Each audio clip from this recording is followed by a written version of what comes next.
Good morning, dear students and viewers. Welcome back to my YouTube channel Amar Dex. মই আজি তোমালোকৰ লগত উচ্চতৰ মাধ্যমিকৰ দ্বিতীয় বৰ্ষৰ স্বাধীনোত্তৰ কালৰ ভাৰতীয় ৰাজনীতিৰ বিষয়ে অলপ আলোচনা কৰিম। এই পাঠটো অলপ মই বুজাই দিয়াৰ চেষ্টা কৰিম।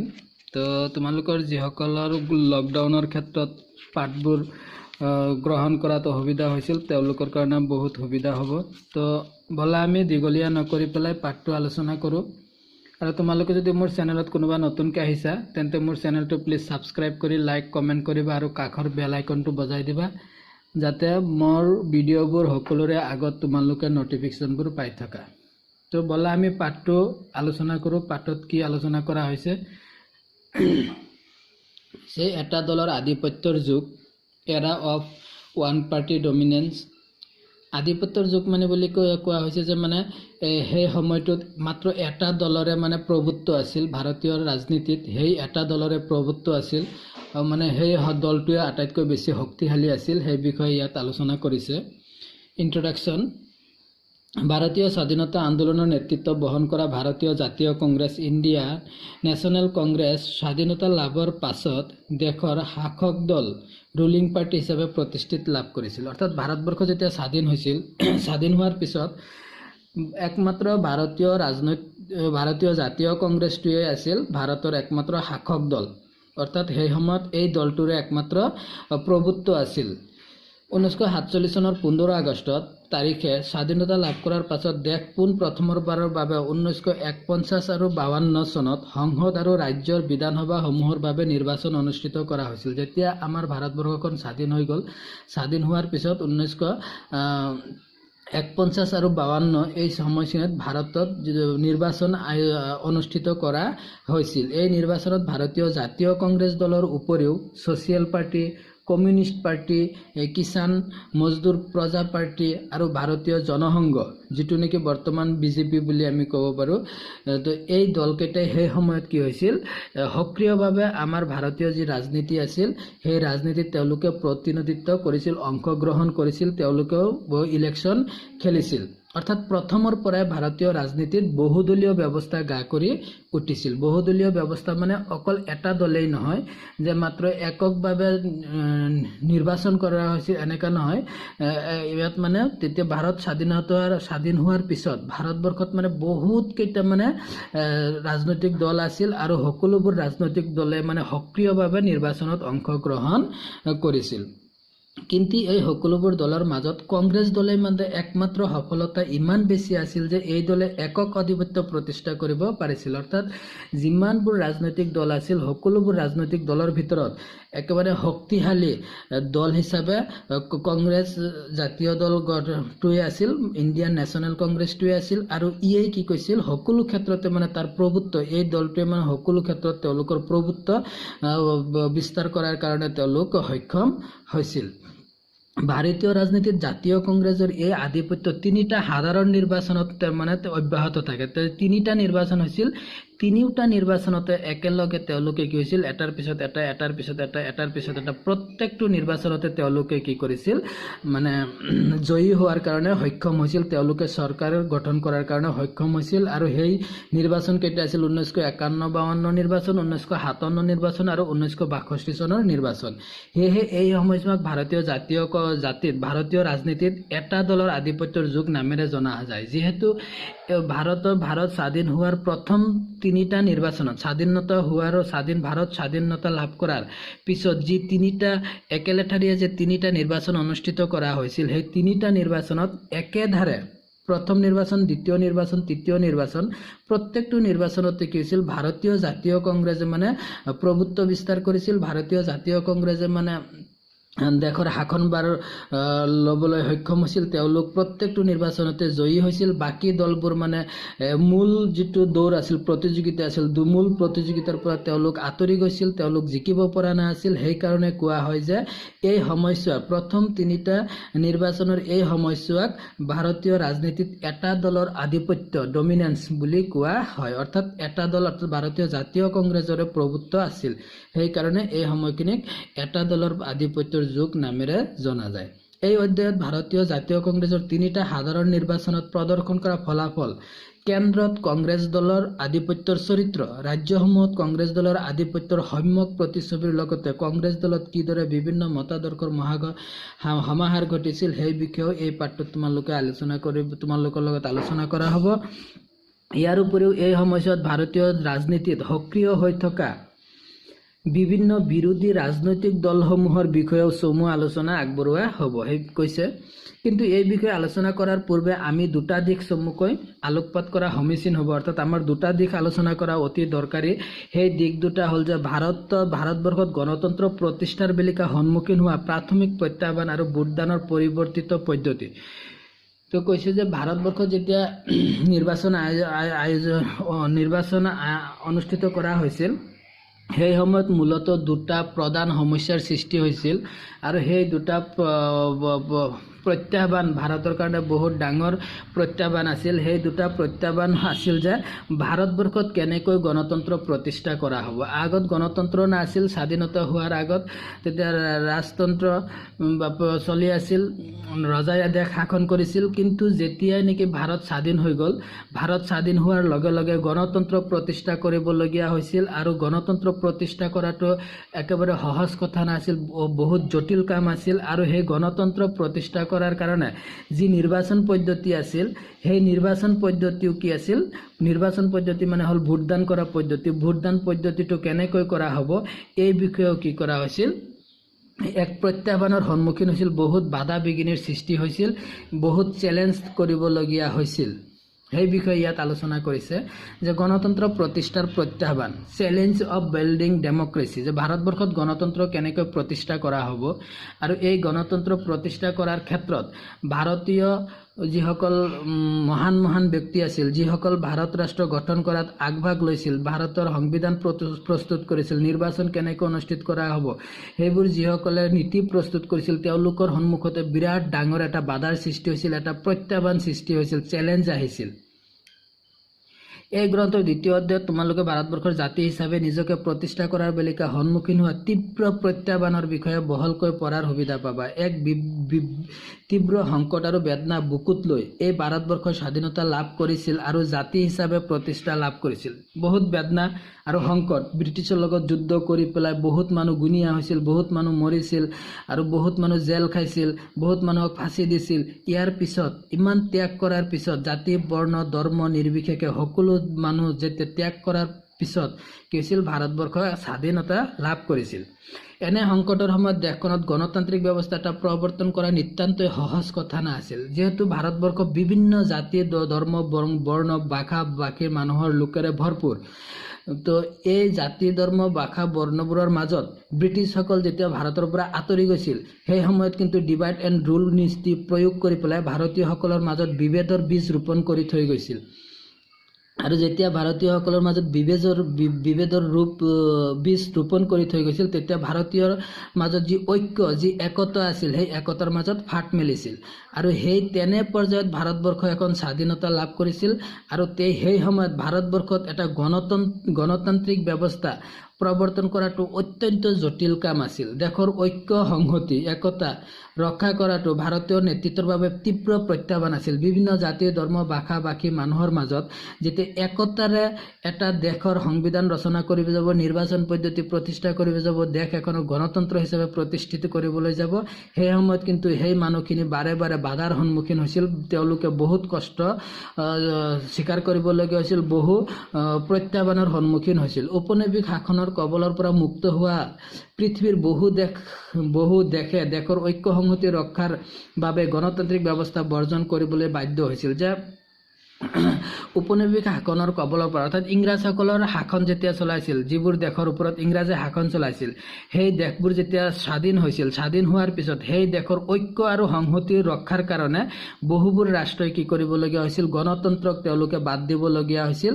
তেওঁলোকে গণতন্ত্ৰক বাদ দি পেলাই তেওঁলোকে দেশ পৰিচালনা কৰিবলগীয়া হৈছিল। সেই দেশবোৰত স্বাধীনতাৰ পাছত একনায়কত্বহে প্ৰতিষ্ঠা হৈছিল। অৰ্থাৎ সেই সময়ত একনায়কত্ব মানে এজন নায়কৰ অধীনত থকা, অৰ্থাৎ তেওঁলোকৰ সামৰিক শাসনৰ ব্যৱস্থা প্ৰচলিত হৈছিল। তেওঁলোকে তাত গণতন্ত্ৰ প্ৰতিষ্ঠাত কৰিবলৈ তেওঁলোক সক্ষম হোৱা নাছিল, কাৰণ তেওঁলোকৰ মাজত বিভিন্ন ৰকমৰ ক্ৰন্দল, জাতিভেদ প্ৰথা, ধৰ্মীয় বিভেদ এইবোৰ বিৰাজ কৰি আছিল। কিন্তু উদাহৰণস্বৰূপে কৈছে যে যেনে পাকিস্তানতো তেনেকুৱা, পাকিস্তানত স্বাধীনতা লাভ কৰিছিল কিন্তু তেওঁলোকে গণতন্ত্ৰ প্ৰতিষ্ঠা কৰিব পৰা নাছিল। পাকিস্তানত বিশেষকৈ সামৰিক প্ৰশাসন চলিছিল, যিসকল সেনা বাহিনীৰ যিসকল মুৰব্বী আছিল, সেনা বাহিনীৰ মুৰব্বীসকলে দেশ চলাইছিল।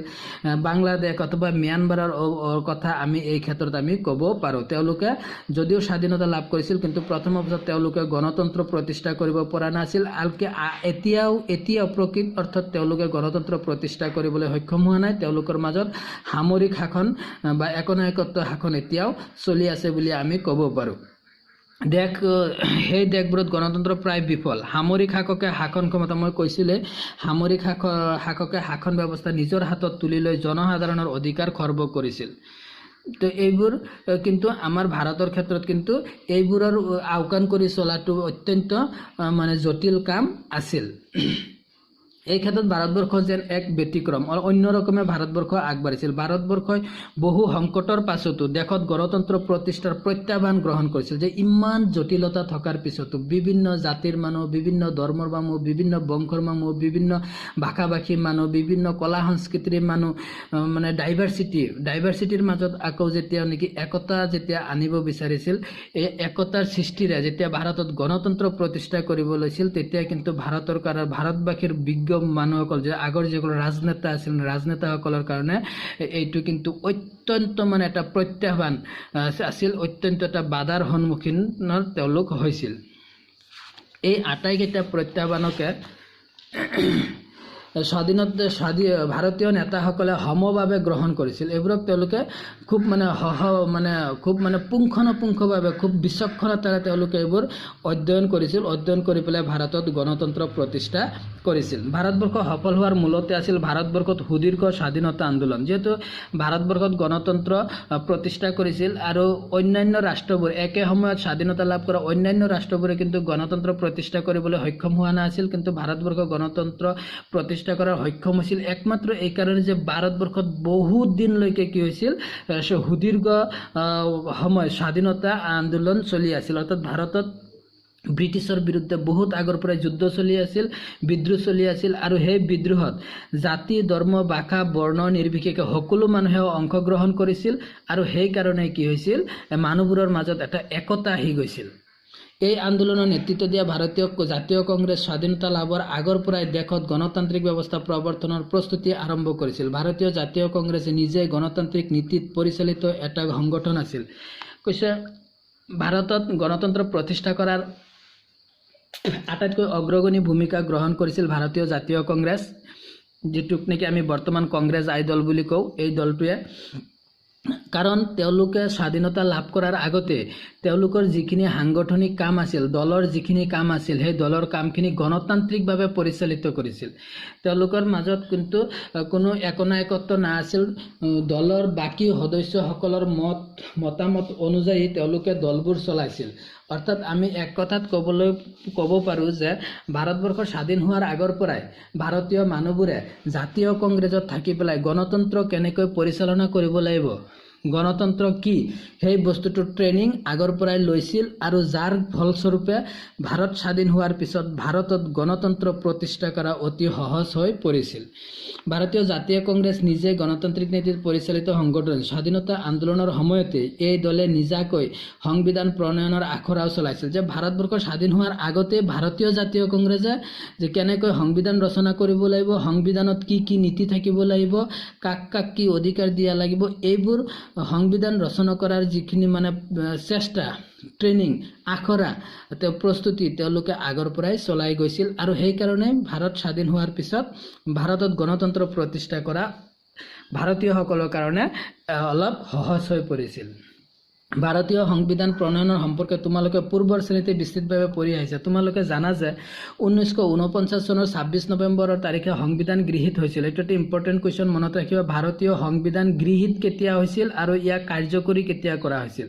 যে 1949 চনৰ 26 নৱেম্বৰ তাৰিখে সংবিধান গৃহীত কৰা হৈছিল, অৰ্থাৎ একচেপ্ট কৰা হৈছিল। সংবিধানটো আমি একচেপ্ট কৰিছিলোঁ, মানি লৈছিলোঁ, আৰু 1950 চনৰ 26 জানুৱাৰী তাৰিখৰ পৰা ভাৰতীয় সংবিধান জাতীয় 26 জানুৱাৰীৰ পৰা ভাৰতীয় সংবিধান বলবৎ কৰা হৈছিল আৰু ভাৰতবৰ্ষত ইয়াক কাৰ্যকৰী কৰা হৈছিল 1950 চনৰ 26 জানুৱাৰীত। 1949 এক বছৰ আগত 1950 চনৰ 26 নৱেম্বৰৰ তাৰিখে সংবিধান গৃহীত কৰা হৈছিল আৰু 1950 চনৰ 26 জানুৱাৰীৰ তাৰিখে ভাৰতীয় সংবিধান বলবৎ কৰা হৈছিল, অৰ্থাৎ কাৰ্যকৰী কৰা হৈছিল। সেই সময়ত ভাৰতবৰ্ষক শাসন কৰিছিল এখন অন্তৰ্বৰ্তীকালীন চৰকাৰে। সেই সময়ত ভাৰতবৰ্ষক অন্তৰ্বৰ্তীকালীন চৰকাৰে ভাৰতটো শাসন কৰিছিল সেই সংবিধানৰ অধীনত। এই চৰকাৰৰো নেতৃত্বত আছিল ভাৰতীয় জাতীয় কংগ্ৰেছ। অন্তৰ্বৰ্তীকালীন চৰকাৰৰ ঠাইত সাংবিধানিকভাৱে নিৰ্বাচিত চৰকাৰ প্ৰতিষ্ঠাৰ সময় আহি পৰিছিল। সংবিধানে নিৰ্বাচন অনুষ্ঠিত কৰাৰ বাবে প্ৰয়োজনীয় নীতি নিৰ্দেশনা সন্নিৱিষ্ট কৰিছিল। অৰ্থাৎ সংবিধান যেতিয়া নিৰ্বাচিত চৰকাৰ অৰ্থাৎ ইলেকশ্যন কৰি পেলাই অৰ্থাৎ ভোটদানৰ জৰিয়তে যেতিয়া চৰকাৰ গঠন কৰা হ'ব তেতিয়া এটা সংবিধান অত্যন্ত প্ৰয়োজন হৈ পৰিছিল আৰু সেই সংবিধান অনুযায়ী কি হৈছিল এই মানে নিৰ্বাচন কেনেকৈ অনুষ্ঠিত কৰা হ'ব সেইবোৰৰ বিষয়ে কি কৰা হৈছিল নীতি নিৰ্দেশনা নিয়ম কানুনবোৰ সংবিধানত সন্নিৱিষ্ট কৰা হৈছিল। সংবিধান পৰিচালনাৰ বাবে 1950 চনৰ জানুৱাৰীৰ মাহত নিৰ্বাচন আয়োগ প্ৰতিষ্ঠা কৰা হ'ল।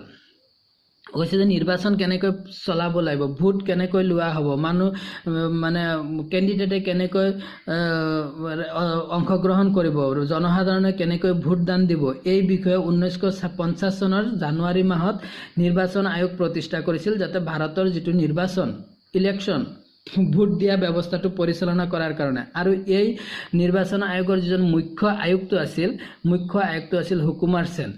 তেওঁক মুখ্য আয়ুক্ত হিচাপে লৈ পেলাই 1950 চনত প্ৰথম ভাৰতীয় নিৰ্বাচন আয়োগ গঠন কৰা হৈছিল। নিৰ্বাচন আয়োগে 1950 চনতে নিৰ্বাচন প্ৰস্তুত কৰিব পৰা যাব বুলি আশা কৰিছিল, কিন্তু আয়োগে দেখিলে যে এইটো বৰ সহজসাধ্য নহ'ব। তেওঁলোকৰ সন্মুখত প্ৰথমেই দুটা প্ৰত্যাহ্বান দেখা হৈছিল। যেতিয়া নিৰ্বাচন আয়োগ গঠন কৰা হ'ল, সুকুমাৰ সেনক ভাৰতৰ মুখ্য নিৰ্বাচন বিষয়া হিচাপে নিৰ্বাচক আয়ুক্ত হিচাপে নিযুক্তি দি পেলাই নিৰ্বাচন আয়োগ গঠন কৰা হ'ল। তেতিয়া তেওঁলোকে প্ৰথমে ভাবিছিল যে আমি নিৰ্বাচনটো মানে কৰিব পাৰিম, কিন্তু পিছত যেতিয়া তেওঁলোকে নিৰ্বাচন পাতিবলৈ গৈছিল, যেতিয়া ইলেকশ্যন পাতিব গৈছিল, তেতিয়া তেওঁলোকৰ সন্মুখত দুটা মূল বাধাৰ সৃষ্টি হৈছিল, প্ৰত্যাহ্বান দেখা দিছিল।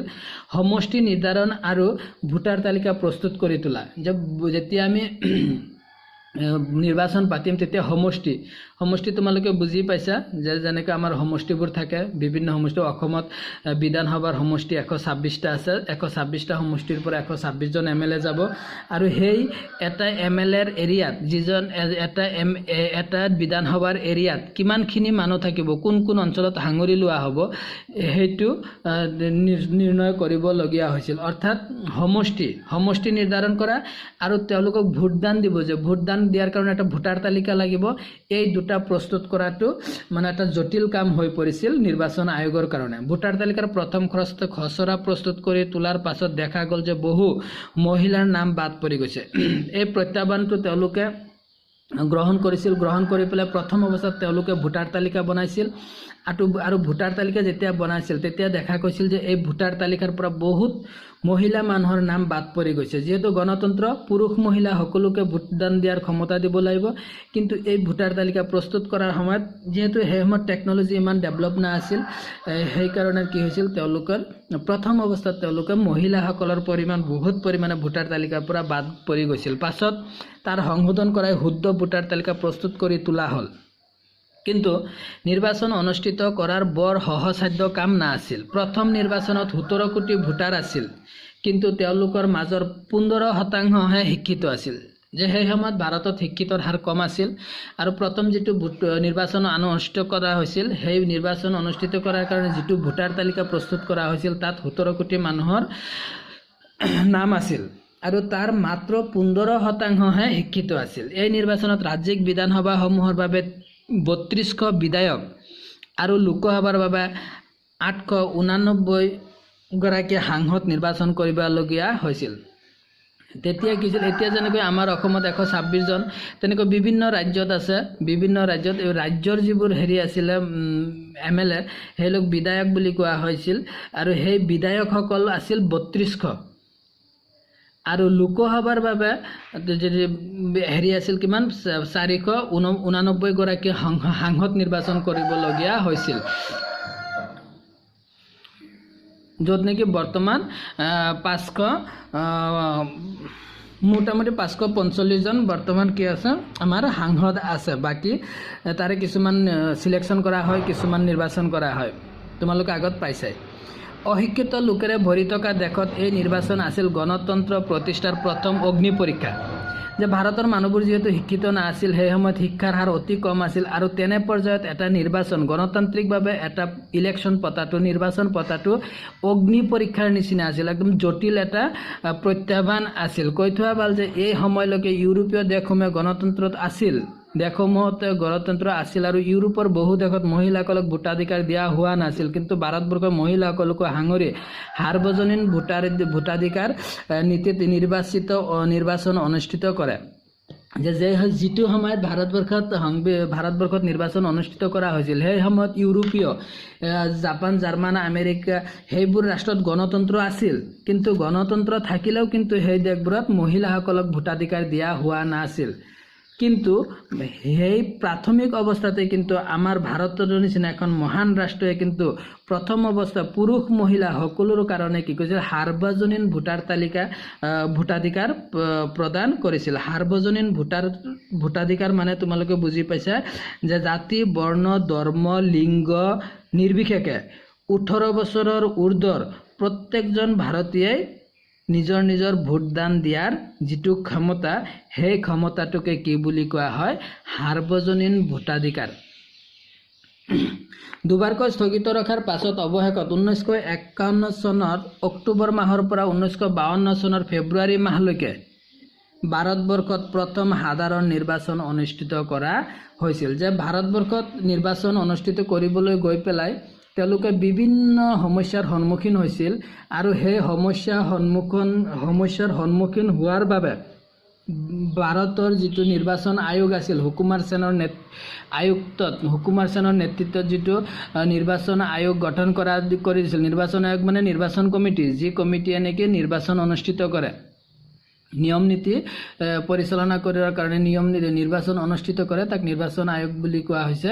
তো সেই নিৰ্বাচন আয়োগে কি কৰিছিল, নিৰ্বাচন পাতিব গৈছিল, গৈ আকৌ থমকি ৰ'বলগীয়া হৈছিল, নিৰ্বাচন পাতিব পৰা নাছিল। কাৰণ সেই সময়ত ভোটাৰ তালিকাৰ কথা আছিল, তাৰপিছত সমষ্টি নিৰ্ধাৰণ কথা আছিল। এইবোৰ বিভিন্ন সমস্যাৰ কাৰণে তেওঁলোকে বাৰে বাৰে চেষ্টা কৰি পেলাইও কি কৰিব পৰা নাছিল, অনুষ্ঠিত কৰিব পৰা নাছিল, যাৰ বাবে দুবাৰ কি কৰিছিল, নিৰ্বাচন স্থগিত ৰাখিব লগা হৈছিল, নিৰ্বাচন বন্ধ কৰি দিবলগীয়া হৈছিল।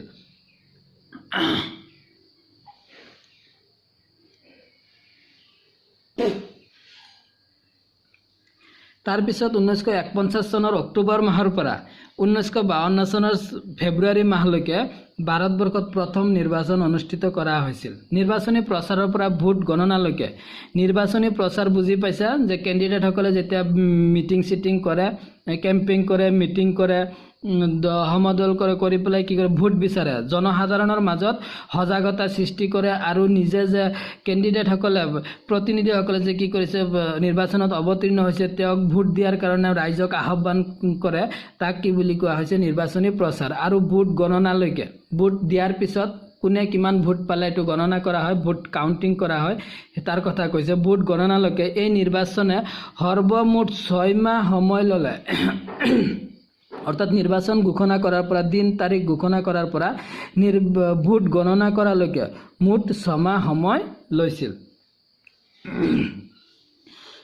নিৰ্বাচন আছিল অত্যন্ত প্ৰতিযোগিতামূলক। বহুত মানুহে নিৰ্বাচনত অংশগ্ৰহণ কৰিছিল, একদম খুব হাড্ডাহাড্ডি লৰাই বুলি আমি ক'ব পাৰোঁ ইয়াক। খুব অত্যন্ত প্ৰতিযোগিতামূলক নিৰ্বাচন আছিল। ভোটাৰৰ অংশগ্ৰহণো আছিল উৎসাহজনক, আৰু বহুত মানুহে উৎসাহেৰে আগ্ৰহেৰে আহি পেলাই মানুহবোৰে ভোটদান কৰিছিল। নিৰ্বাচনৰ শেষত পৰাজিত প্ৰাৰ্থীয়ে এই নিৰ্বাচন নিকা আৰু শুদ্ধ বুলি গ্ৰহণ কৰিলে।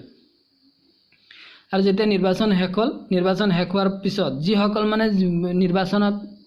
হাৰিলে, ইলেকশ্যনত যিসকল হাৰিলে তেওঁলোকেও কিন্তু অবিশ্বাস কৰা নাছিল। তেওঁলোকেও কৈছিল যে নাই, যিটো নিৰ্বাচন হৈছে খুব ধুনীয়াকৈ নিৰ্বাচন কৰি গৈছে, আমি সঁচাকৈ আমি হাৰিছোঁ। তো কিন্তু নিৰ্বাচন পদ্ধতিটো খুব মানে স্বচ্ছ আৰু নিকা বুলি তেওঁলোকে মানি লৈছিল। লগে লগে ভাৰতবৰ্ষ গণতন্ত্ৰ প্ৰতিষ্ঠাৰ প্ৰথম অগ্নি পৰীক্ষাত সফলভাৱে উত্তীৰ্ণ হ'ল আৰু এনেকৈয়ে প্ৰথমবাৰৰ বাবে ভাৰতত গণতন্ত্ৰ প্ৰতিষ্ঠা কৰাৰ যি অগ্নি পৰীক্ষা আছিল, সেই পৰীক্ষাত ভাৰত কি হৈছিল, পাছ কৰিছিল, ভাৰত উত্তীৰ্ণ হৈছিল। গণতন্ত্ৰৰ মূল আধাৰ গঢ়ি উঠিল। অশিক্ষিত আৰু দৰিদ্ৰ জনতা যে গণতন্ত্ৰ পৰিপন্থী হ'ব নোৱাৰে, সেই কথাও এই নিৰ্বাচনৰ জৰিয়তে প্ৰতিষ্ঠিত হ'ল। যে অশিক্ষিত আৰু দৰিদ্ৰ জনতা যে গণতন্ত্ৰৰ কাৰণে কোনো হেৰি নহয়, পৰিপন্থী নহয়, বিৰোধী নহয়। যে আমি যদি পদ্ধতিগতভাৱে ছিষ্টেম কৰি পেলাই যদি আমি ভোট ল'ব পাৰোঁ, তেন্তে তেওঁলোকে অশিক্ষিত আৰু দৰিদ্ৰ, দুখীয়া, শ্ৰমিক মানুহেও যে ভোটদান কৰিব পাৰে, নিৰ্বাচনত অংশগ্ৰহণ কৰিব পাৰে, সেই কথাটো ভাৰতৰ 1951 আৰু 52 চনৰ নিৰ্বাচনে প্ৰমাণ কৰি দিছিল। এয়া আছিল যে ভাৰতত কেনেকৈ নিৰ্বাচন প্ৰতিষ্ঠিত কৰা হ'ব। তাৰপিছত আছিল যে ভোটদান পদ্ধতি কেনেকৈ হ'ব। এয়াও এক মানে জটিল বিষয় আছিল ভাৰতীয়সকলৰ কাৰণে, যিহেতু প্ৰথমবাৰৰ বাবে ভাৰতত কি কৰা হৈছিল, নিৰ্বাচন অনুষ্ঠিত কৰা হৈছিল। আৰু প্ৰথম অৱস্থাত নিৰ্বাচন অনুষ্ঠিত কৰিবলৈ যোৱাৰ পিছত কেনেকৈ ভোটদান পদ্ধতিটি কেনেকৈ হ'ব, মানুহে কেনেকৈ ভোট দিব, কিহত ভোট দিব, ভোটবোৰ কেনেকৈ গণনা কৰা হ'ব, কেণ্ডিডেটটো কেনেকৈ হ'ব, কেণ্ডিডেটৰ বেলট বাকচ কেনেকৈ হ'ব, এইবোৰৰ বিষয়ে মানে নীতি নিৰ্ধাৰণ কৰা, নিয়ম বনোৱাটো কি আছিল, এটা জটিল কাম আছিল। তো সেই কথাটো ইয়াত কৈছে, changing method of voting. Vote গ্ৰহণৰ বাবে আজিকালি আমি বৈদ্যুতিক যন্ত্ৰ, EVM, electronic voting machine, EVM মানে হ'ল ইলেক্ট্ৰনিক ভোটিং মেচিন ব্যৱহাৰ কৰোঁ। তোমালোকে নিশ্চয় দেখা পাইছা, যিসকলে ভোট কেন্দ্ৰত গৈছা, ভোট কেন্দ্ৰত গৈ পেলাই দেখিছা নহয়, মানুহবোৰে ভোট দিয়ে, এটা মেচিন থাকে, ইয়াত টিপি দিয়াৰ পিছত কে শব্দ হয় আৰু লাইট জ্বলি যায়। এইটাক EVM বুলি কোৱা হয়, ইলেক্ট্ৰনিক ভোটিং মেচিন। প্ৰথম সাধাৰণ নিৰ্বাচনত প্ৰত্যেক প্ৰাৰ্থীৰ কাৰণে তেওঁৰ নিৰ্বাচন চিহ্ন থকা একোটা বাকচ প্ৰত্যেকটো নিৰ্বাচন বুথৰ ভিতৰত ৰাখিছিল। নিৰ্বাচন বুথ মানে হ'ল য'ত মানুহে গৈ পেলাই ভোট দান কৰে, চেণ্টাৰ, কেন্দ্ৰ, আমি কওঁ নহয় ভোট কেন্দ্ৰ, তাক নিৰ্বাচন বুথ বুলি কোৱা হৈছে। যে প্ৰথম সাধাৰণ নিৰ্বাচন, যিটো 1951-52 চনত যিটো প্ৰথম সাধাৰণ নিৰ্বাচন হৈছিল, ইলেকশ্যন হৈছিল, সেই ইলেকশ্যনত প্ৰত্যেক প্ৰাৰ্থীৰ কাৰণে যিসকল প্ৰাৰ্থী আছিল, যিসকলে ভোটত থিয় হৈছিল, ইলেকশ্যনত যিসকল থিয় হৈছিল, সেইসকলৰ কাৰণে নিৰ্বাচন চিহ্ন, তেওঁলোকৰ একোটা চিহ্ন আছিল। যেনেকৈ আমাৰ অসমত AGPৰ হাতী, কংগ্ৰেছৰ হাত, BJPৰ পদুম ফুল, তেনেকৈ কি হৈছিল, AUDFৰ তলা চাবিৰ ছবি, এইবোৰ হ'ল তেওঁলোকৰ চিন, দলীয় চিন, এইবোৰ দলীয় চিন। কিন্তু সেই সময়ত কি হৈছিল, দল হিচাপে আছিল, কিন্তু কেণ্ডিডেট হিচাপেও তেওঁলোকে কৈছে প্ৰত্যেক প্ৰাৰ্থীৰ কাৰণে তেওঁলোকৰ একোটা চিন আছিল, আৰু সেই চিনবোৰ একোটা বাকচত প্ৰত্যেকটো নিৰ্বাচনৰ বুথত ৰাখিছিল। বাকচৰ মাজত সেই চিনবোৰ লগাই দিয়া হৈছিল, বাকচৰ বাহিৰ পৰা ভিতৰ ফালে চিনবোৰ লগাই দিয়া হৈছিল। সেই ছবিবোৰ, যিটো ছবিত ভোট বিচৰা হৈছে, সেই ছবিবোৰ লগাই দিয়া হৈছিল। আৰু প্ৰত্যেকটো ভোট কেন্দ্ৰত, নিৰ্বাচন কেন্দ্ৰত, অৰ্থাৎ প্ৰত্যেকটো ভোট কেন্দ্ৰত সেইবোৰ বাকচ ৰাখি থোৱা হৈছিল। প্ৰত্যেকজন ভোটাৰক এখন খালী বেলট পেপাৰ দিয়া হৈছিল। বেলট পেপাৰ মানে হ'ল এটা কাগজ, খালী বেলট পেপাৰ, এই বেলট পেপাৰ কয়, তোমালোকে দেখিছাই চাগে বেলট পেপাৰ কি বস্তু। আজিকালি অলপ উন্নত কৰা হৈছে বেলট পেপাৰবোৰ। তো এই বেলট পেপাৰবোৰ কি কৰা হৈছিল, মই স্ক্ৰীনত দেখুৱাই দিম তোমালোকক বেলট পেপাৰবোৰ। এই বেলট পেপাৰবোৰ কি কৰা হৈছিল, ভোটাৰক অৰ্থাৎ মানুহবোৰক এই বেলট পেপাৰবোৰ দিয়া হৈছিল, আৰু সেইখন তেওঁৰ পচন্দৰ প্ৰাৰ্থীজনৰ বাকচত ভৰাই দিবলগীয়া হৈছিল। এতিয়া ধৰা এটা এৰিয়াৰ মাজত 5জন প্ৰাৰ্থী আছে, 5জন, আমি 3টাই ধৰোঁ, 4টাই ধৰোঁ, যেনিবা কংগ্ৰেছ দলৰ আছে, কংগ্ৰেছ দলৰ বাকচটোত কি লগোৱা থাকিব, হাতৰ ছবি লগোৱা থাকিব, AGPৰ বাকচটোত হাতীৰ ছবি লগোৱা থাকিব, BJPৰ বাকচটোত পদুম ফুলৰ ছবি লগোৱা থাকিব, তেনেকৈ AIDFৰ বাকচত কি লগোৱা থাকিব, তলা ছবিৰ ফটো লগোৱা থাকিব আৰু তেনেকৈ বাকচবোৰ তাত থৈ দিয়া হ'ব। তাৰপিছত কি কৰা হৈছিল যে মানুহক এটা বেলট বাকচ দিয়া হৈছিল, বেলট পেপাৰ দিয়া হৈছিল আৰু সেই বেলট পেপাৰটোত কি কৰিছিল, প্ৰাৰ্থীজনৰ তেওঁ যিজন মানুহক, যিজন প্ৰাৰ্থীক বা যিজন ব্যক্তিক ভোট দিব তেওঁৰ বাকচত সেই হেৰিটো বেলট পেপাৰটো ভৰাই দিবলগীয়া হৈছিল। প্ৰায় 20 লাখ ষ্টিল বাকচ এই কামত ব্যৱহাৰ কৰা হৈছিল আৰু সেই সময়ত প্ৰায় ষ্টিলৰ 20 লাখ বাকচ ব্যৱহাৰ কৰা হৈছিল। নিৰ্বাচন প্ৰিচাইডিং অফিচাৰ হিচাপে কাম কৰা এগৰাকী ব্যক্তিয়ে বেলট বাকচ কেনেদৰে সজাইছিল সেই বিষয়ে এনেকৈ কৈছে। নিৰ্বাচনৰ প্ৰিচাইডিং অফিচাৰ অৰ্থাৎ একোটা ভোট কেন্দ্ৰত বৰ্তমান 5জন হেৰি থাকে, তোমাৰ এটা ভোট কেন্দ্ৰত 5জনকে হেৰি থাকে, তাত প্ৰিচাইডিং অফিচাৰ থাকে, ফাৰ্ষ্ট পলিং থাকে, second polling, third polling, fourth polling, এনেকৈ মানুহবোৰ থাকে। তেওঁলোকে ৰাইজৰ ভোটবোৰ গ্ৰহণ কৰে, মানুহৰ ভোটবোৰ গ্ৰহণ কৰে। তাৰ এই 5জনীয়া টিমৰ যিজন মুৰব্বী, সেই মুৰব্বীজনক কোৱা হয় প্ৰিচাইডিং অফিচাৰ, অৰ্থাৎ তেওঁ সেই ভোট কেন্দ্ৰটো তেওঁৰ তত্ত্বাৱধানত থাকে, তেওঁ সেই ভোট কেন্দ্ৰটো পৰিচালনা কৰে। তো তেনে এজন প্ৰিচাইডিং অফিচাৰে কৈছে যে আগত কেনেকৈ মানে বাকচবোৰ কেনেকৈ বেলট বাকচবোৰ কেনেকৈ সজোৱা হৈছিল। ইয়াত কৈছে যে প্ৰত্যেকটো বাকচৰ ভিতৰে বাহিৰে প্ৰাৰ্থীজনৰ চিহ্নটো খুদিত থাকিব। প্ৰত্যেকটো বাকচৰ বাহিৰে আৰু ভিতৰে প্ৰাৰ্থীজনৰ যিটো চিন লৈ পেলাই তেওঁ ইলেকশ্যনত উঠিছে সেই চিনটো তাত কি কৰা থাকিব, অংকিত কৰা থাকিব, খুদিত কৰা থাকিব। বাহিৰৰ ফালে প্ৰাৰ্থীজনৰ নাম লিখা থাকিব আৰু বাকচৰ বাহিৰত কেণ্ডিডেটৰ নাম থাকিব, উৰ্দু বা হিন্দী বা পাঞ্জাবীত। এই তিনিটা ভাষাত তেতিয়া আছিল। কেৱল সেয়ে নহয়, সমষ্টিৰ নম্বৰ, কোনটো সমষ্টিৰ নম্বৰটো থাকিব, ভোট গ্ৰহণ কেন্দ্ৰ আৰু কোনটো কেন্দ্ৰত ভোট গ্ৰহণ কৰা হৈছে, যেনেকৈ স্কুলবোৰৰ নাম থাকিব, অমুক স্কুলৰ ভোট কেন্দ্ৰৰ নাম থাকিব, ভোটদান বুথ বা বুথ তাত উল্লেখ থাকিব। তাৰ মাজত কি লিখা থাকিব যে সমষ্টিৰ নাম উল্লেখ থাকিব, সমষ্টিৰ নম্বৰ উল্লেখ থাকিব, ভোট গ্ৰহণ কেন্দ্ৰৰ নাম সেই বাকচত লিখা থাকিব আৰু ভোটদান বুথত তাত উল্লেখ থাকিব, কিমানজন মানুহে ভোটদান কৰিব সেইবোৰ বিষয়েও তাত উল্লেখ থাকিব। পেপাৰ চিলত প্ৰাৰ্থীৰ সংখ্যাভিত্তিক বিৱৰণী সহ অধ্যক্ষৰ স্বাক্ষৰ সহ বাহিৰৰ পৰা মুখখন বন্ধ কৰি যথাযোগ্য স্থানত ৰখা হয়। পেপাৰ চিল এবিধ মানে চিল হয়, মানে এইটো পেপাৰেৰে বন্ধ কৰি দিবলগীয়া হয়, তাক পেপাৰ চিল বুলি কোৱা হয়। এইটো আঠা লগাই পেলাই ধুনীয়াকৈ এইটো বন্ধ কৰি দিয়া হয়।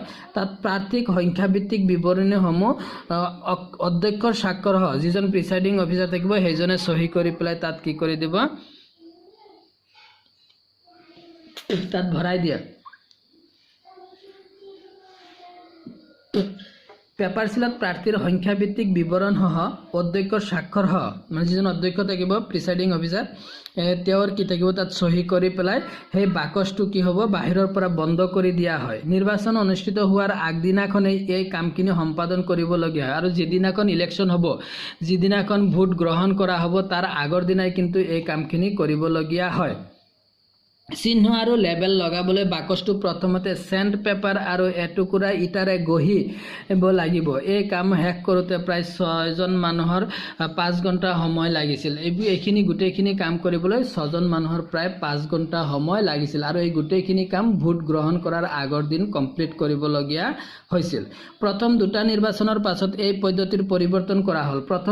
প্ৰথম দুটা নিৰ্বাচন যিটো আছিল 1951-52 চনৰ এটা আৰু 1957 চনৰ এটা, এই দুটা নিৰ্বাচনৰ পিছত এই যিটো পদ্ধতি আছিল এই পদ্ধতিটো অলপ পৰিৱৰ্তন কৰা হৈছিল। এতিয়া বেলট কাগজ সকলো প্ৰাৰ্থীৰ নাম আৰু প্ৰতীক লিপিবদ্ধ কৰা হয় আৰু ভোটাৰসকলেও তেওঁলোকে ভোট দিব খোজা প্ৰাৰ্থীজনৰ নামৰ ওপৰত ছাপ মাৰি দিবলগীয়া হয়। কিন্তু আগত তেনেকুৱা আছিল, বাকচত বেলট পেপাৰ ভৰাই দিয়া হৈছিল। এতিয়া কিন্তু তেনেকুৱা নহয়।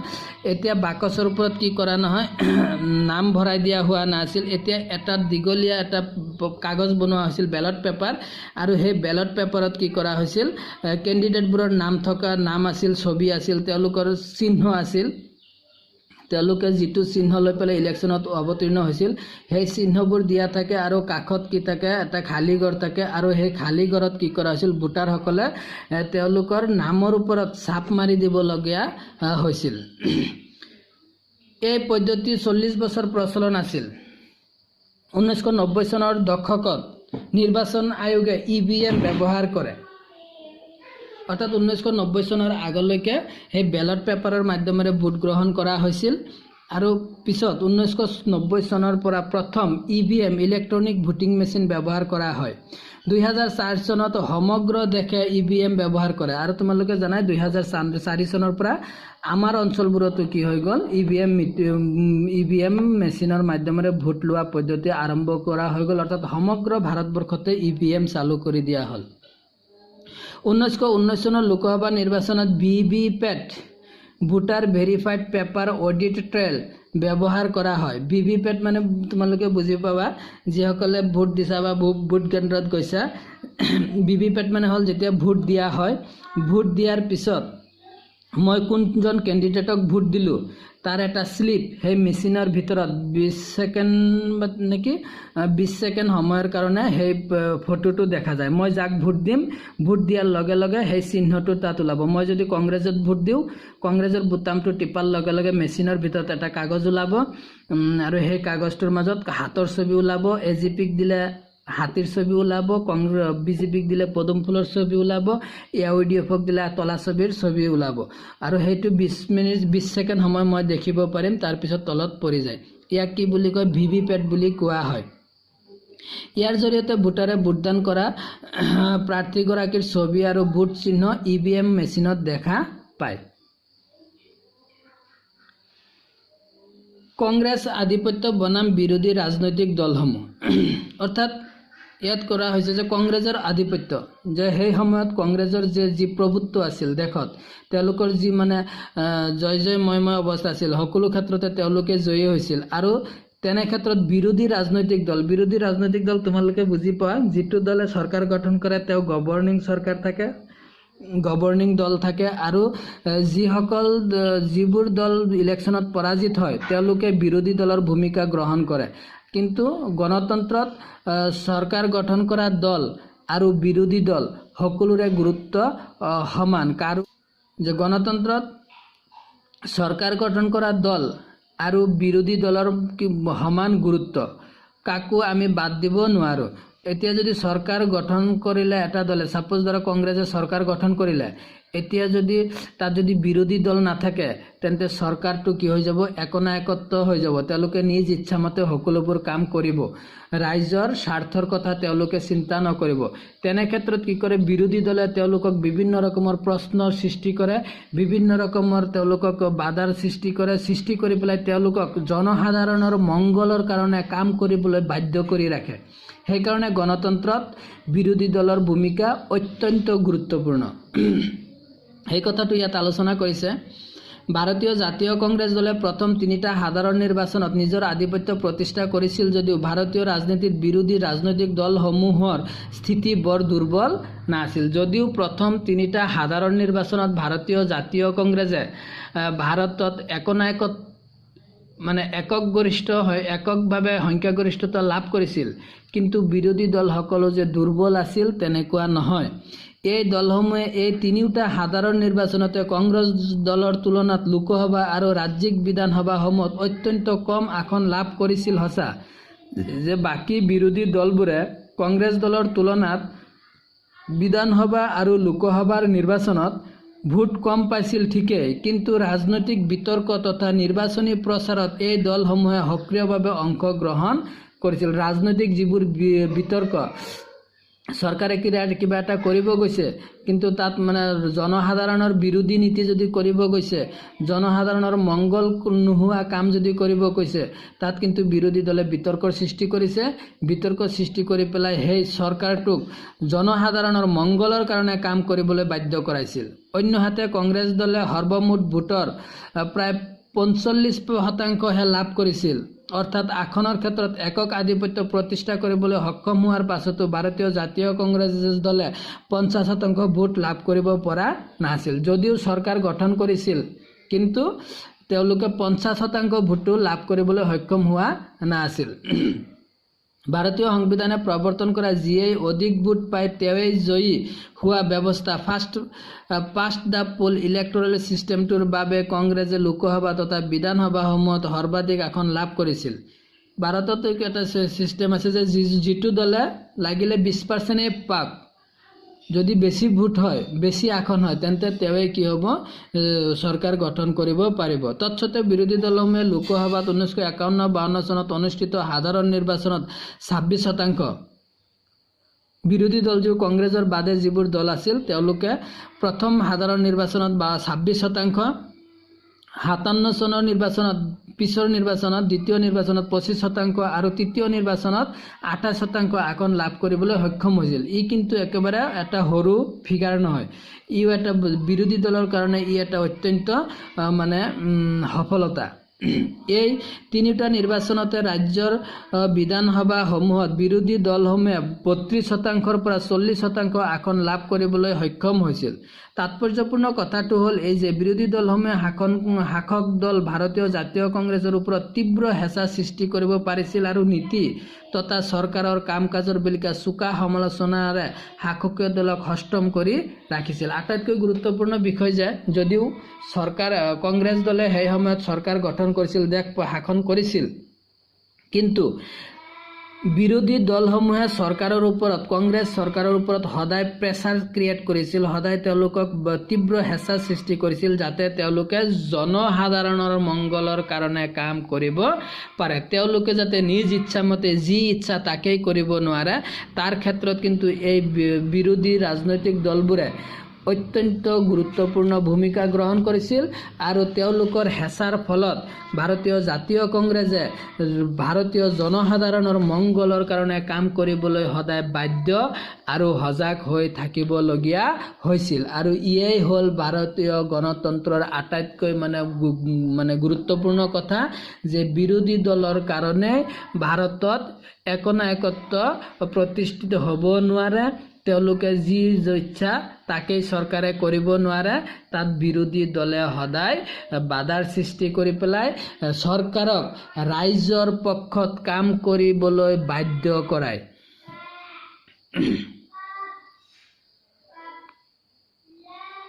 সংক্ষেপে ক'বলৈ গ'লে এক দলৰ আধিপত্যৰ যুগ অৰ্থ এক দলৰ স্বেচ্ছাচাৰী শাসন নহয়। এক দলৰ আধিপত্যৰ যুগতো ভাৰতীয় ৰাজনীতিত বিৰোধী দলৰ অৱস্থিতি আৰু ভূমিকা আছিল গুৰুত্বপূৰ্ণ তথা সক্ৰিয়। এনে এক পৰিৱেশতেই ভাৰতীয় গণতান্ত্ৰিক ব্যৱস্থাটোৱে পৰিপক্কতা লাভ কৰাৰ সুযোগ পাইছিল। কৈছে যে এক দলৰ আধিপত্য মানে একনায়কত্ব নহয় বা স্বেচ্ছাচাৰী শাসন নহয়। স্বেচ্ছাচাৰী শাসন মানে নিজ দলৰ নিজ ইচ্ছামতে চলোৱা শাসন নহয়। কাৰণ যদিও চৰকাৰ বাৰে বাৰে কংগ্ৰেছে একক সংখ্যাগৰিষ্ঠতা লাভ কৰি পেলাই চৰকাৰ গঠন কৰিছিল, তথাপিও কিন্তু কি হৈছিল, চৰকাৰে যাতে ৰাজ্যৰ কাম কৰিব পাৰে তাৰ কাৰণে বিৰোধী দলে তেওঁলোকৰ ওপৰতো হেঁচা প্ৰয়োগ কৰিছিল আৰু এনেদৰে কি কৰিছিল, ভাৰতবৰ্ষত এক পৰিপক্ক গণতন্ত্ৰ প্ৰতিষ্ঠিত হৈছিল। তাৰপিছত চোৱা, ইয়াত কৈছে এইখিনি আলোচনা কৰি দিওঁ। প্ৰথম তিনিটা সাধাৰণ নিৰ্বাচনত কংগ্ৰেছৰ আধিপত্য, যে প্ৰথম যি তিনিটা সাধাৰণ নিৰ্বাচন হৈছিল 1951 পৰা 52, 1957 আৰু 1962 চন, এই তিনিটা যিটো নিৰ্বাচন হৈছিল, এই নিৰ্বাচনত কোনটো দলে, কংগ্ৰেছে কেনেকৈ আধিপত্য বিস্তাৰ কৰিছিল সেই বিষয়ে ইয়াত আলোচনা কৰা হৈছে। চাওচোন, ইতিমধ্যে উল্লেখ কৰি অহা হৈছে যে প্ৰথম তিনিটা সাধাৰণ নিৰ্বাচনত কংগ্ৰেছে একক আধিপত্য প্ৰতিষ্ঠা কৰিব পাৰিছিল। একক আধিপত্য মানে তেওঁলোকে এককভাৱে সংখ্যাগৰিষ্ঠতা লাভ কৰিছিল, অৰ্থাৎ তেওঁলোকে চৰকাৰ গঠন কৰিছিল। তলত উল্লেখ কৰা তথ্যসমূহৰ পৰা এই আধিপত্যৰ এক সম্যক ধাৰণা লাভ কৰিব পাৰোঁ। আমাক যিটো ইয়াত তালিকা দিছে, তথ্য দিছে, এই তথ্যৰ পৰা আমি অনুমান কৰিব পাৰিম কোনটো দলে কেনেকুৱা কি লাভ কৰিছিল। চাওচোন, 1952 চনৰ পৰা 1962 চনলৈ কংগ্ৰেছ দলে লোকসভাত লাভ কৰা আসনৰ সংখ্যা আৰু ভোটৰ শতাংশ, কংগ্ৰেছে কিমান আসন লাভ কৰিছিল, কেইটা সিট পাইছিল আৰু তেওঁলোকৰ ভোটাৰ পাৰ্চেণ্টেজ কিমান আছিল, সেই বিষয়ে ইয়াত কৈছে। চোৱাচোন, যে নিৰ্বাচন 1951, 52, 1957 আৰু 1962 লোকসভাৰ মুঠ আসন কিমান আছিল, কংগ্ৰেছ দলে লাভ কৰা আসন আৰু আসনৰ শতাংশ, আৰু কংগ্ৰেছে কিমান ভোট পাইছিল তাৰ শতাংশ। 1952 চনত মুঠ আসন আছিল 489টা, লোকসভাৰ মুঠ সিট আছিল, অৰ্থাৎ 489টা সিটত কেণ্ডিডেটে অংশগ্ৰহণ কৰিছিল। ইমানকেইটা সিটত কিন্তু কেণ্ডিডেট নহয়, কেণ্ডিডেটটো বেছি হ'ব পাৰে, এটা এটা সিটত 5 জন 6 জন 7 জনো হ'ব পাৰে। মুঠ আসন আছিল 489টা। তাৰ ভিতৰত কংগ্ৰেছে লাভ কৰিছিল 364টা সিট, কংগ্ৰেছে জয় হৈছিল। তেওঁলোকে মুঠ আসনৰ 74% তেওঁলোকে লাভ কৰিছিল, ভোট পাইছিল 45%, আধাও পোৱা নাছিল। তথাপিও কিন্তু তেওঁলোক জয়ী হৈছিল কাৰণ তেওঁলোকৰ সংখ্যাটো বেছি আছিল। 1957 চনত লোকসভাৰ আসনৰ সংখ্যা বাঢ়িছিল, 494টা হৈছিল। তেতিয়া কংগ্ৰেছে পাইছিল 371টা, অৰ্থাৎ 75% সিট তেওঁলোকে লাভ কৰিছিল আৰু ভোট পাইছিল 47.8%। 1962 চনত লোকসভাৰ আসন ঠিকে আছিল, সমানে আছিল, 494টাই আছিল। এইবাৰ তেওঁলোকৰ কংগ্ৰেছৰ ভোটৰ পৰিমাণ কমি আহিছিল, আসনৰ পৰিমাণ কমি আহিছিল, 361টা হৈছিল, 73% আসন লাভ কৰিছিল আৰু ভোটৰ সংখ্যাও কমি আহিছিল কংগ্ৰেছৰ, 44.7% ভোট তেওঁলোকে পাবলৈ সক্ষম হৈছিল। কিন্তু ইয়াত আমি পৰ্যালোচনা দেখিব পাৰোঁ যে প্ৰত্যেকটো নিৰ্বাচনত কিন্তু কংগ্ৰেছে কি হৈছিল, বেছি ভোট পাইছিল আৰু তেওঁলোকে চৰকাৰ গঠন কৰিবলৈ সক্ষম হৈছিল। এই নিৰ্বাচনসমূহত আসনৰ হিচাপত দ্বিতীয় স্থান দখল কৰিছিল ভাৰতীয় কমিউনিষ্ট পাৰ্টিয়ে।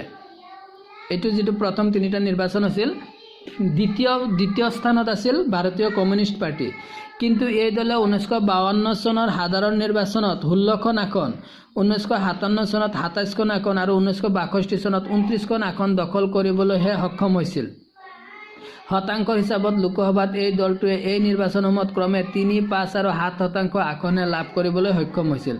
য'ত নেকি কংগ্ৰেছে 76% পাইছিল, 74% আসন পাইছিল, তাত পাইছিল ভাৰতীয় কমিউনিষ্ট পাৰ্টিয়ে 3%, য'ত তেওঁলোকে পাইছিল 75%, তাত পাইছিল 5%, আৰু য'ত 73% আসন পাইছিল কংগ্ৰেছে, তাত ভাৰতীয় কমিউনিষ্ট পাৰ্টিয়ে পাইছিল 6%, আৰু ই অত্যন্ত কম পৰিমাণৰ আছিল।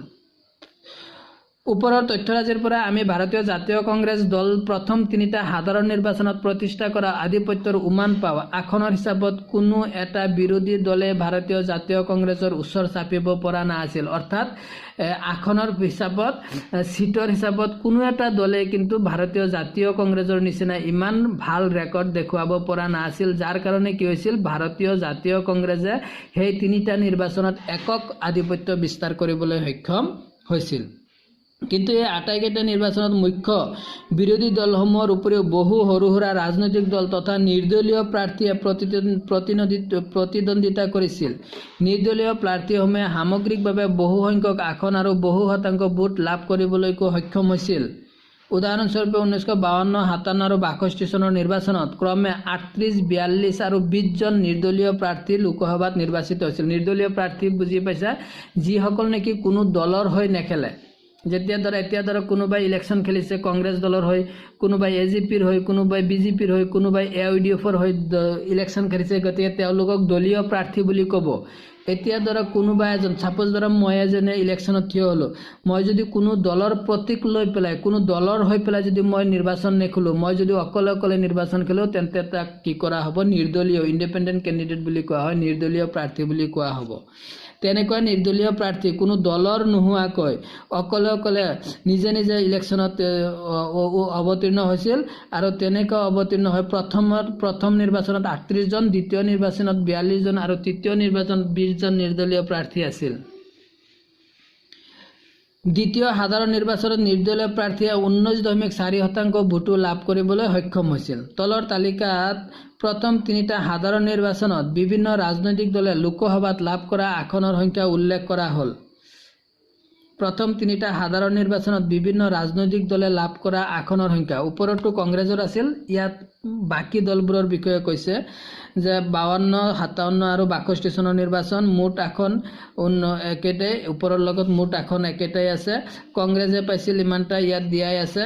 তাৰপিছত কমিউনিষ্ট পাৰ্টিয়ে পাইছিল 16টা, 52 চনত 16টা, 57 চনত 27টা আৰু 62 চনত 29টা আসন পাইছিল। ছ'চিয়েল পাৰ্টিয়ে পাইছিল 52 চনত 12টা, 57 চনত তেওঁলোক আসন পোৱা নাছিল, 62 চনত 6টা আসন পাইছিল। প্ৰজা social party, Kisan Mazdoor Praja party, এইটো এটা ৰাজনৈতিক দলৰ নাম, কংগ্ৰেছে UDF BJPৰ নিচিনা। তেওঁলোকে 52 চনৰ নিৰ্বাচনত 9টা সিটত জয় হৈছিল, 57 চনত 19টা সিটত আৰু 62 চনত 12টা সিটত তেওঁলোকে জয় লাভ কৰিছিল। স্বতন্ত্ৰ পাৰ্টিয়ে কি কৈছিল, প্ৰথম দুটা নিৰ্বাচনত পোৱা নাছিল, তৃতীয় নিৰ্বাচনত তেওঁলোকে 18টা সিট পাইছিল। ভাৰতীয় জনসংঘ বৰ্তমান যেটো বিজেপি বুলি কোৱা হয়, বিজেপিৰ আগৰ এটো এটা হেৰি আছিল, তেতিয়া ভাৰতীয় জনসংঘ আছিল, এতিয়া বিজেপি হৈছে। তো ইয়াৰ হল 52 চনত 3টা আসন পাইছিল, 57 চনত 4টা আসন পাইছিল, 62 চনত 14টা আসন পাইছিল। আৰু অন্যান্য দলে মানে অন্যান্য দল আছিল, অন্যান্য দলৰ ভিতৰত আছিল 47টা 52ত পাইছিল, 57ত 31টা সিট পাইছিল আৰু 62ত 34টা। নিৰ্দলীয় প্ৰাৰ্থী কৈছিলো নহয়, নিৰ্দলীয় প্ৰাৰ্থীয়ে প্ৰথম নিৰ্বাচনত 38টা, দ্বিতীয় নিৰ্বাচনত 42টা আৰু তৃতীয় নিৰ্বাচনত 20টা সিট পাবলৈ সক্ষম হৈছিল। গতিকে তোমালোকক আজি মই ইমানলৈকে আলোচনা কৰিলো। নেক্সট মই তোমালোকক পিছৰ এইখিনি আলোচনা কৰিম, ভাৰতত ৰাজনৈতিক দলৰ উৎপত্তি কেনেকৈ উৎপত্তি হৈছিল এই বিষয়ে তোমালোকক নেক্সট ভিডিঅ'টোত মই আলোচনা কৰিম। গতিকে তোমালোকে যদি ভিডিঅ'টো চাই ভাল পাইছা তেন্তে মোৰ চেনেলটো সাবস্ক্ৰাইব, কমেণ্ট, লাইক কৰিবলৈ নাপাহৰিবা। Thank you very much.